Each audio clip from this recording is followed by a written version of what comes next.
అందరికీ నమస్కారం. Welcome to Tasyaloka Telugu vlogs. ఇవాళ నేను మీతో నాకు తెలిసిన ఒక చిన్న మాటను మీతో చెప్పాలనుకుంటున్నాను. హోప్ మీ అందరికీ ఈ వీడియో నచ్చుతుంది. అందరికీ మంచి జరగాలని అనుకుంటున్నాను. సో వీడియోలోకి వెళ్తే, కథలో కానీ లేకపోతే దేని గురించి నేను మాట్లాడుతున్నా అందులో ఎవరినైనా బాధ పెట్టేలా అనిపిస్తే మటుకు I'm really sorry for that.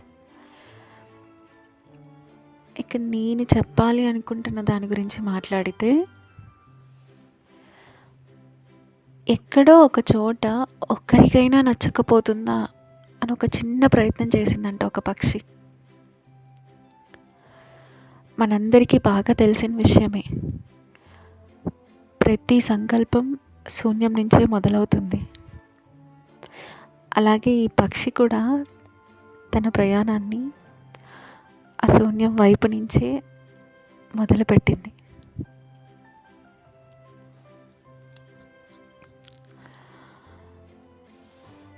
ప్రయత్నం అన్నది ముందు మనలో నుంచి రావాలి. అప్పుడే ముందు మనకు ధైర్యం వస్తుంది. ఆ తర్వాత కష్టాలు వస్తాయి. చాలా భయపడిపోతాం, చాలా ఏడుస్తాం, కానీ ఎవ్వరికీ తెలిసేలా చెయ్యం. అదేవిధంగా ఈ పక్షి కూడా అంతే. అప్పుడప్పుడే రెక్కలు వస్తున్న టైం, ఆకాశాన్ని చూస్తేనేమో చాలా అందంగా ఉంటుంది.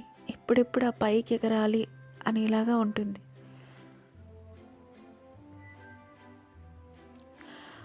కానీ రెక్కలు రావు.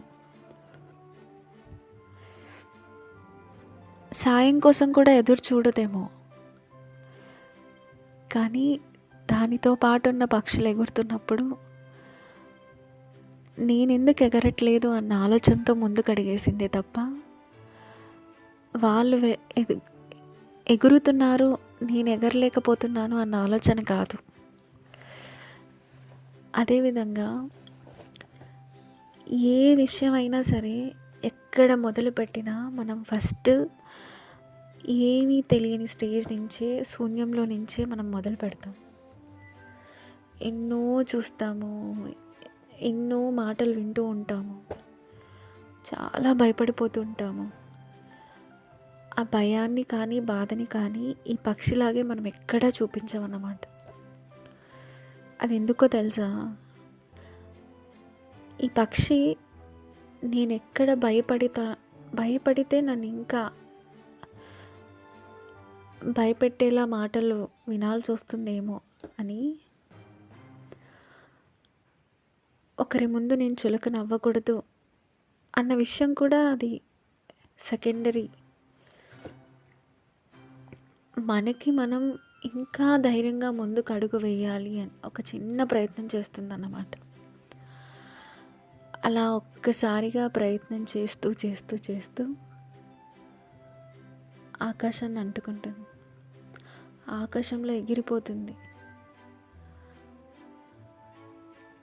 ఎవరు వెళ్ళారో, ఎవరు వస్తున్నారో, ఆ పక్షి ఎక్కడుంది అన్నది కాదు, ఆ పక్షి అనుకున్న గమ్యానికి చేరిందా లేదా అన్నదే ఆ పక్షికి కావాల్సింది.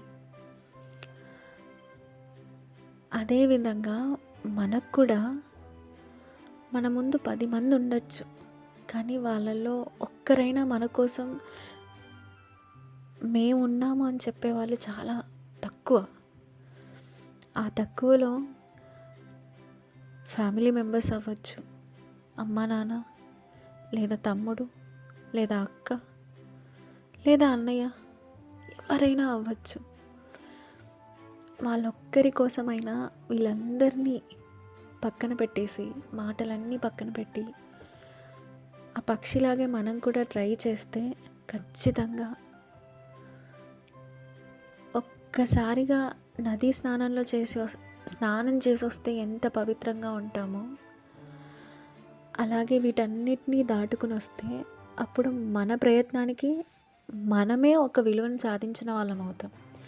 ఎలా అయితే ఈ పక్షి ఎగరలేనేమో అని అనుకున్న స్టేజ్ నుంచి ఆకాశంలో తనని తాను చూసుకుంటున్న స్టేజ్కి వెళ్తుందో,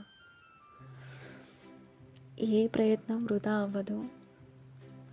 ప్రతి ప్రయత్నానికి ఒక ఫలితం ఉంటుంది. హోప్ ఈ వీడియో మీ అందరికీ నచ్చుతుంది అని అనుకుంటున్నాను. నేను ఏది మాట్లాడాలి అనుకున్నా, లేకపోతే ఏ కాన్సెప్ట్లో వీడియో తీసుకొని రావాలి అనుకున్నా, మేబీ వయసులో చిన్నదాన్ని అవ్వచ్చు, కానీ పరిస్థితులు కాస్త అర్థం చేసుకునే మెచ్యూరిటీ ప్రతి ఒక్కరిలో ఉంటుంది అని అనుకుంటాను. ఒక చిన్న ఎగ్జాంపుల్ చెప్పనా? చిన్నపిల్లలు చిన్నప్పుడు మాట్లాడుతుంటే తెగ ఆనందపడిపోతుంటాం. వాళ్ళ మాటలు ఇంకా ఇంకా వినాలి అనిపిస్తుంది. కానీ అదే పెద్దయ్యాక అదే మాటలు విసుగు అనిపిస్తాయి. ఎందుకు? వాళ్ళు నచ్చక కాదు, మన చుట్టూ ఉన్న పరిస్థితుల వల్ల. పరిస్థితులు ఏంటి మారిపోతూ ఉంటాయి. హోప్ మీ అందరికీ